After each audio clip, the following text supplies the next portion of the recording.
Court & Co.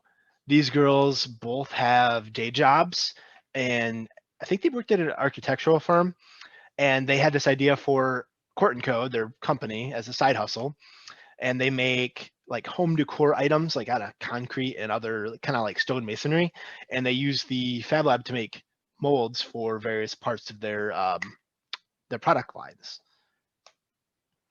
This is a cool project. The Colonial Governor Thomas Prent's house.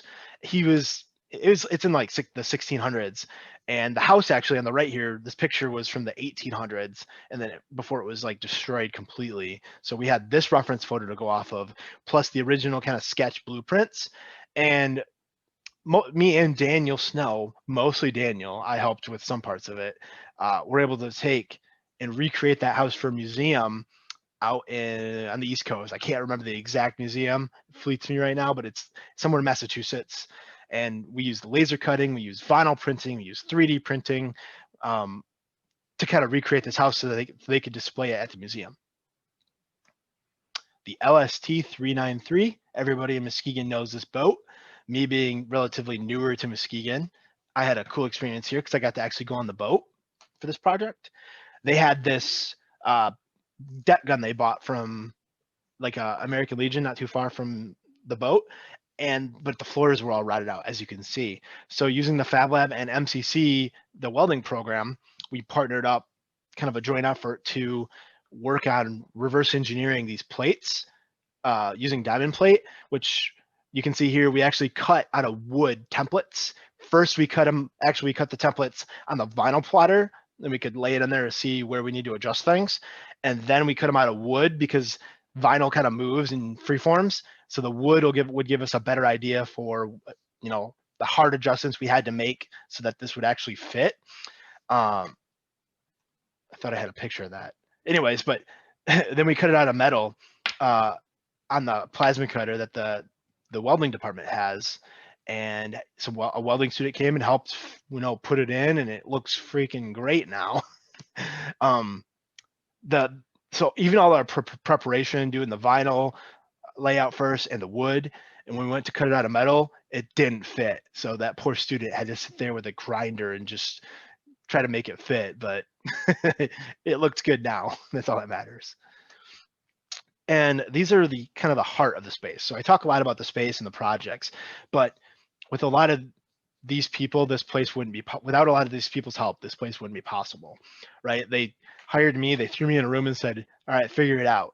And, I put the call out to the community and found people that had a willingness to come learn or could come help us because they had a knowledge they wanted to share. So here's a list of some of the people, from the get-go that helped us out. There's a lot not shown, and I apologize if you had helped out in some way and I forgot to mention you. The list for people that have interacted in any way with the Fab Lab that could be volunteers would just probably go on forever. But huge thank you to all of them. And this year actually led kind of a interesting, it's been 2020, right? It's been interesting. So earlier in the year, everything shut down, and I'm at home trying to figure out what I can do to not go crazy and lose my mind. I started to connect with people in the 3D printing community locally and internationally that were making these face shields. I'm like, okay, I can do this. I have printers at home. I can do this. And you can see my little print farm I had set up here in the picture. And we kind of formed this loosely formed coalition called 3DC19.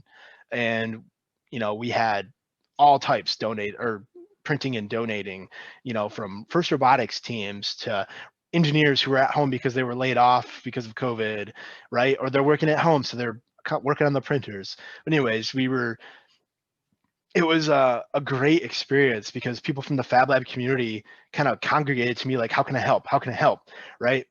The first person that did that, actually the guy that worked in our CNC, Eric Peterson, I knew he had experience with plastic injection molded parts. So I said, Eric, we don't have a clear source on how to get a mold yet, but in order to keep up with demand, we're probably going to need to take this 3D printing file, convert it, optimize it for injection molding.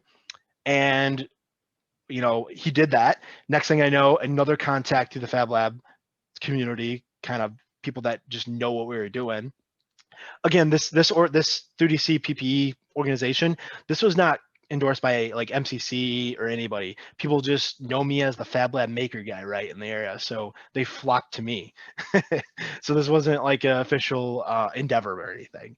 But anyways, then we had a multiplier drop in our lap. As you can see, the mold there in the top left, and the injection molded parts that came off the machine, the first parts.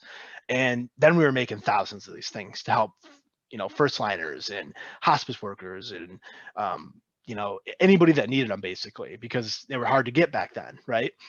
And so this story is just as interesting to me because a lot of people look at the Fab Lab as a space and they don't think about the community aspect of things, right? Like none of this would have been possible without the space, bringing the people into the space, right?